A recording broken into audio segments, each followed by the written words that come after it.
Ce programme est financé par les amis et partenaires du ministère de Joyce Meyer. Je suis convaincue de ce que je vous dis en ce moment parce que vous êtes en train d'être testé et vous serez testé. Et je veux vraiment, vraiment, vraiment que vous passiez le test afin que vous puissiez avoir le témoignage, afin que vous puissiez dire à quelqu'un « Suivez Dieu ».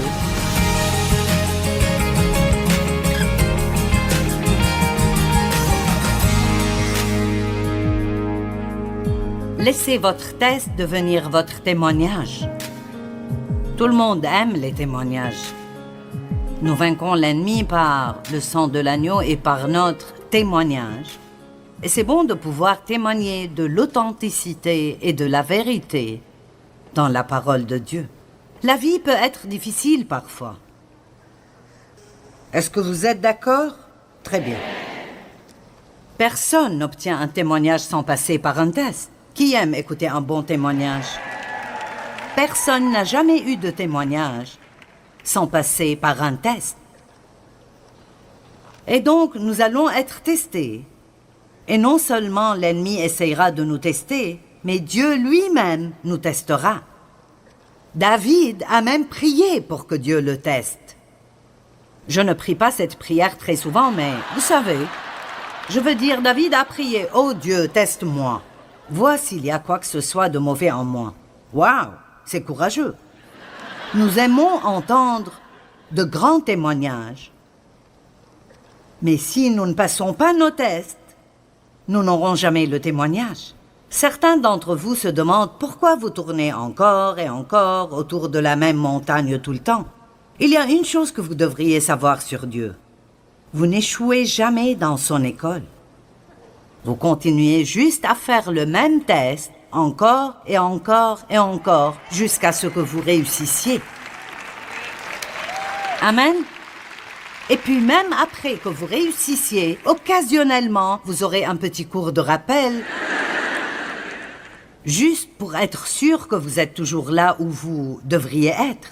Nous aimons lire à propos de Noé, Joseph, Abraham, Moïse, Daniel, Ruth, Esther, Pierre, Paul. Mais auriez-vous aimé être à leur place? Oh, ça doit... Waouh!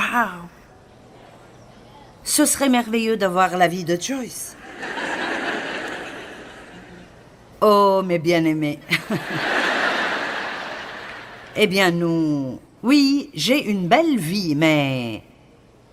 Vous ne faites pas ceci sans payer un prix pour le faire.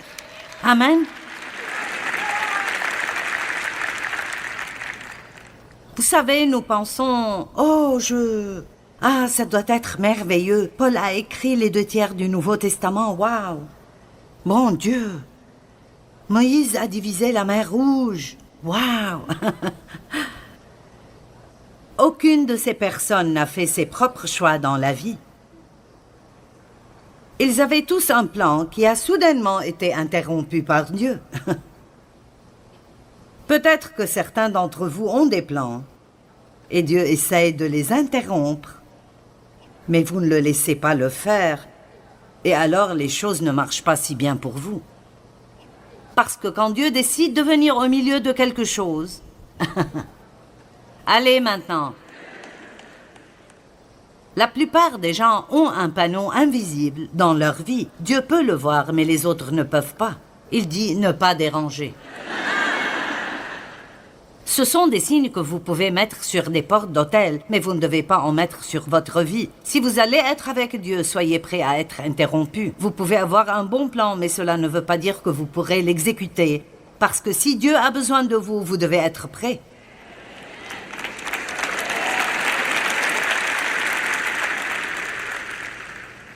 Je suis sûre qu'Esther avait un plan pour sa vie, et ce n'était probablement pas de risquer de se faire tuer pour faire des choses que vous ne pouvez pas normalement faire.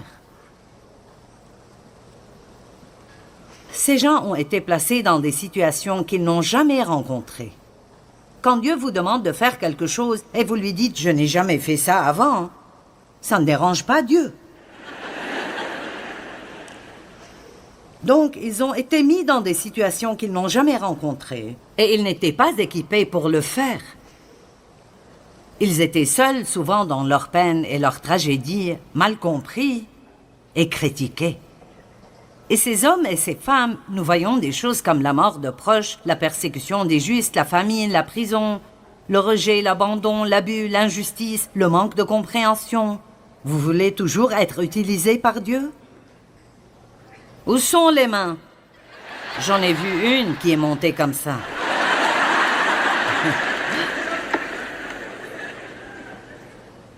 Je vais vous dire la vérité. Ils devaient être prêts à mourir.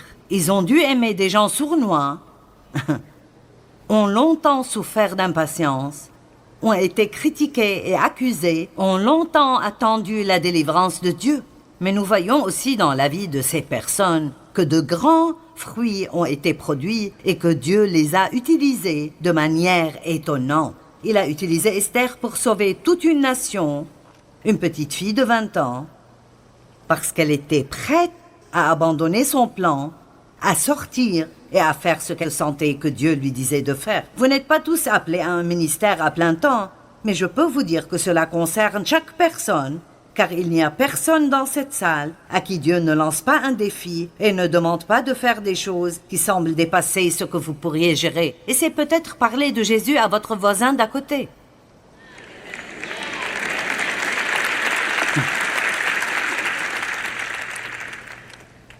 Personne ne reçoit un témoignage sans test. Si vous voulez être avec Dieu, l'endurance, le mot endurance, un mot biblique, l'endurance, est essentiel. Nous devons apprendre à supporter, à ne pas fuir les choses difficiles. Nous devons apprendre que la seule façon d'arriver est de traverser. Amen. Et donc, j'ai ma propre petite définition de l'endurance. L'endurance signifie tenir plus longtemps que le diable. En d'autres termes, aussi longtemps que tu essayes de m'agacer, c'est le temps que je vais rester avec Dieu et ne pas abandonner et ne pas lâcher prise. Va de l'avant et épuise-toi en essayant de m'épuiser, mais je ne vais pas abandonner. Amen. Et je vous le dis, si rien ne va dans vos vies, excepté que vous êtes assez têtus pour dire « je ne vais jamais abandonner », vous finirez par remporter la victoire. J'ai dans mon bureau une pancarte qui dit « N'abandonne jamais, jamais ». J'ai failli la porter pour vous la montrer. N'abandonnez pas. Ne nous lassons pas de faire le bien, car nous moissonnerons au temps convenable si nous ne nous relâchons pas. Et cette écriture est pour chaque personne ici. Nous en avons tous marre. Nous sommes tous fatigués d'attendre. Nous en avons tous marre que le diable s'en prenne à nous. Nous sommes tous fatigués de tout ce qui nous arrive. Mais seuls ceux qui refusent d'abandonner sont ceux qui feront partie du groupe qui sépare la mer Rouge et fait le genre de choses que ces gars-là ont faites, hommes et femmes. Allez!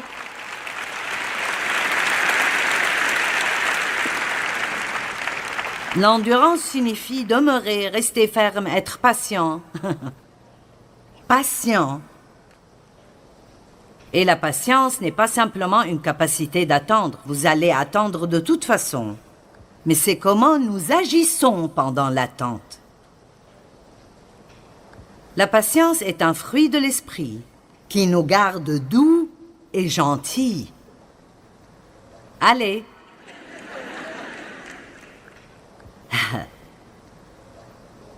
La patience est un fruit de l'esprit qui nous garde doux et gentils.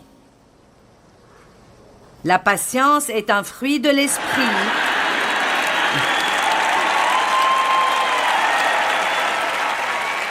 Combien pouvez-vous traverser personnellement et continuer d'être gentil avec les autres?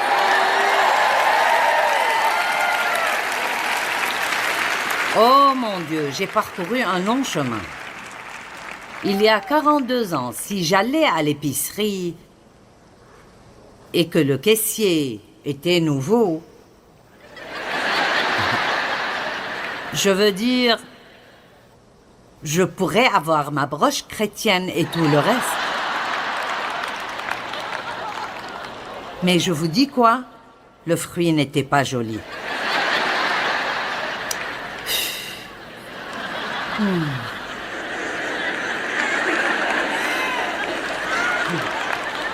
Oh.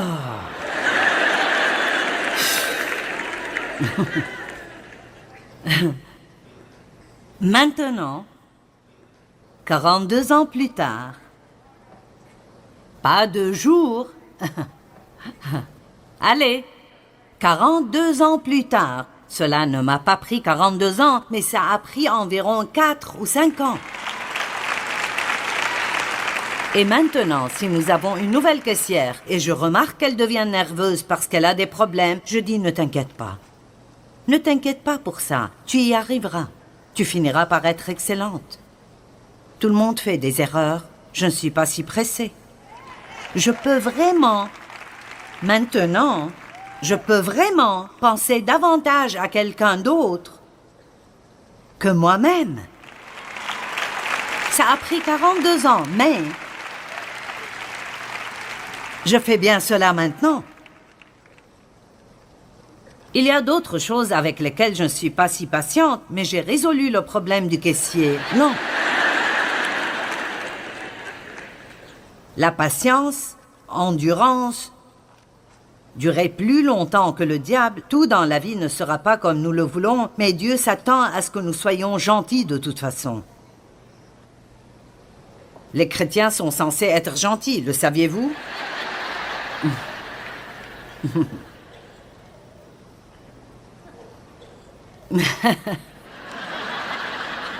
Peut-être que c'est la révélation de la journée.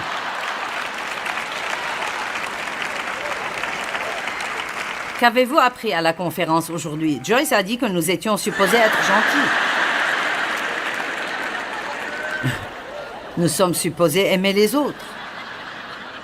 Hébreux 6:12, en sorte que vous ne vous relâchiez point et que vous imitiez ceux qui, par la foi, s'appuient sur Dieu avec une confiance absolue en lui et en son pouvoir et la persévérance patiente, même dans la souffrance, maintenant hérite des promesses. Donc, si vous êtes dans ce bâtiment et vous sentez que vous avez la victoire dans votre vie, tout n'est peut-être pas parfait, mais vous sentez que vous avez dépassé et que vous avez une bonne mesure de victoire dans votre vie, c'est parce qu'à un moment donné, vous avez enduré.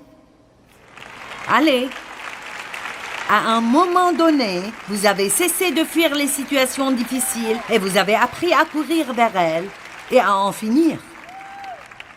Je dois dire que j'ai une bonne part de victoire dans ma vie en ce moment. Ce n'est pas parfait, mais je suis vraiment heureuse la plupart du temps et vraiment paisible. J'ai parcouru un long chemin, mais je vous le dis, je devais apprendre à cesser de courir et à simplement dire « Dieu fait ce que tu dois faire et termine avec ça ». Et si tu dois le faire, accroche-moi à l'autel et ne me laisse pas m'éloigner de toi parce que je ne veux pas rester la même. Il existe 2 types de douleurs, la douleur du changement et celle de rester le même. Et rester le même devrait vous effrayer plus que de changer. Ils ont enduré et ils héritent maintenant des promesses. Hébreux 10:36. Car vous avez besoin de persévérance et de patience pour supporter les circonstances difficiles sans compromis, afin qu'après avoir accompli la volonté de Dieu, vous obteniez ce qui vous est promis. Combien d'entre vous voient ces choses? Nous traversons pour arriver, et la récompense est toujours de l'autre côté, mais nous allons être testés, nous aurons des épreuves, et nous allons devoir nous prouver. Perdriez-vous votre emploi plutôt que de mentir pour votre patron? Bien, il n'y avait pas assez d'applaudissements à ce sujet, c'est sûr. Maintenant, je suis vraiment inquiète, ça prendra du temps.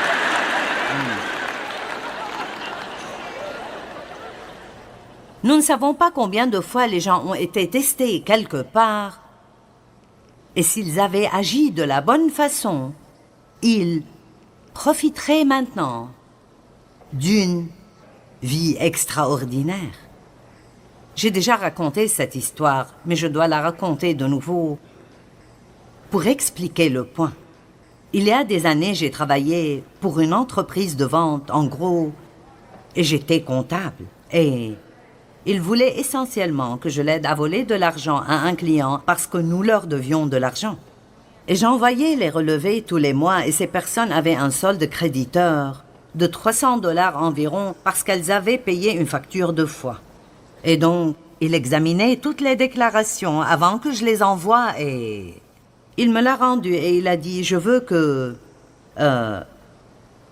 tu mettes un débit sur ce compte et que tu le fasses avec un solde nul. » Donc, il ne voulait pas leur envoyer l'argent parce qu'ils avaient un crédit sur leur compte. Eh bien, je savais tout de suite que c'était mauvais, mais je suis rentrée chez moi et en fait, je n'ai pas pu dormir. Et je n'étais même pas vraiment ce que j'appellerais une vraie chrétienne à l'époque, mais j'aimais Dieu, j'allais à l'église, j'avais une fibre morale et je savais juste que je ne pouvais pas le faire. Dave et moi travaillions dans la même région. Nous n'avions qu'une voiture. Vous savez, il y avait beaucoup de raisons de ne pas perdre cet emploi et j'avais peur de lui dire que je ne ferais pas ce qu'il me demandait de faire parce que je ne voulais pas être virée. Et donc, je suis allée au bureau tôt le lendemain matin et j'ai décidé que j'irais avec Dieu même si je perdrais mon travail. Allez, écoutez bien cela. Je me suis dit que j'irais avec Dieu même si je perdais mon travail. Et il y avait beaucoup de choses auxquelles je n'avais pas la réponse si je perdais mon emploi. Mais je savais que je devais suivre Dieu. Allez maintenant, êtes-vous prêts à perdre un ami? Si c'est ce que vous devez faire pour suivre Dieu? Êtes-vous prêts à être ridiculisé si c'est ce que vous devez faire pour être avec Dieu? Êtes-vous prêt à être jugé et critiqué comme le religieux fanatique de votre bureau pour être avec Dieu? Allez, je pose des questions vraiment sérieuses. Il est temps que nous décidions de ne pas compromettre ce que nous savons être juste pour être acceptés par tout le monde ou pour conserver un emploi, quoi que soit le cas. Et on ne sait pas combien de chrétiens aujourd'hui font des compromis dans leur vie simplement pour être acceptés par le monde, pour garder un travail bien rémunéré ou quelque chose de ce genre. Et voici ce qui se passe maintenant. Heureusement, Dieu m'a donné la grâce de passer ce test.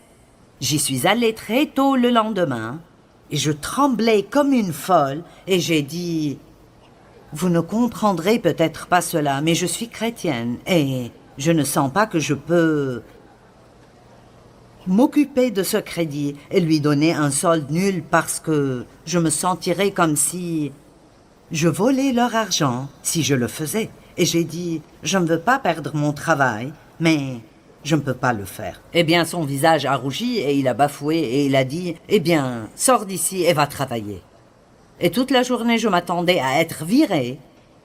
Et finalement, environ 5 minutes avant l'heure de quitter, il est sorti et il a violemment mis ses comptes sur mon bureau et a dit « Envoie-leur donc un chèque. » Et donc,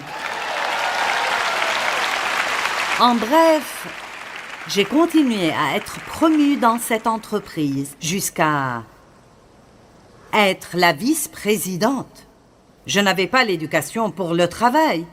Souvent, je ne savais même pas comment faire ce que je faisais. Mais Dieu m'a donné la grâce de le faire. Et je vais vous dire ceci, et j'y crois. Si j'avais compromis à l'époque, je ne pense pas que je serais ici aujourd'hui.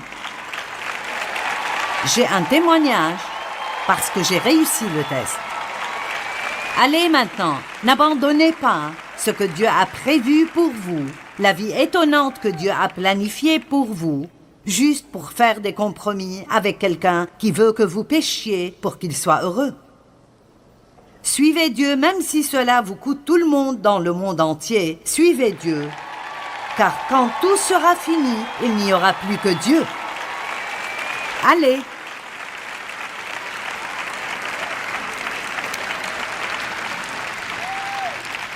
Et vous savez, je suis convaincue de ce que je vous dis en ce moment parce que vous êtes en train d'être testé et vous serez testé. Et je veux vraiment, vraiment, vraiment que vous passiez le test afin que vous puissiez avoir le témoignage, afin que vous puissiez dire à quelqu'un « Suivez Dieu, ne laissez pas le diable voler le plan de Dieu pour votre vie. » Maintenant, cela ne signifie pas que vos péchés ne peuvent pas être pardonnés.